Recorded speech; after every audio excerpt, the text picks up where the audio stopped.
आता एक दुःखद बातमी। रामोजी फिल्म सिटीचे सर्वेसर्वा रामोजीराव यांचं निधन झालेलं आहे। पहाटे 3:45 वाजता त्यांनी अखेरचा श्वास घेतला। हैदराबादच्या स्टार रुग्णालयामध्ये उपचार सुरू असताना त्यांनी अखेरचा श्वास घेतलेला आहे।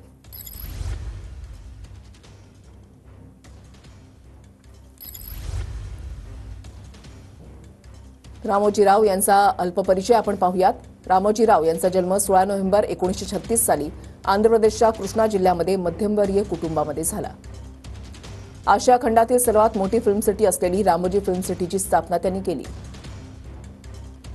तब्बल 2000 एकरमध्ये 1996 साली ही रामोजी फिल्म सिटी सुरू करण्यात आली। बाहुबली हा भारतातील पहिला बिग बजेट सिनेमा याच रामोजी फिल्म सिटीमध्ये बनवला गेला।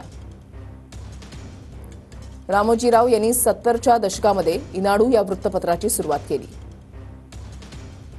इनाडू वृत्तपत्राच्या माध्यमातून रामोजीराव यांनी ईटीव्हीची सुरुवात केली।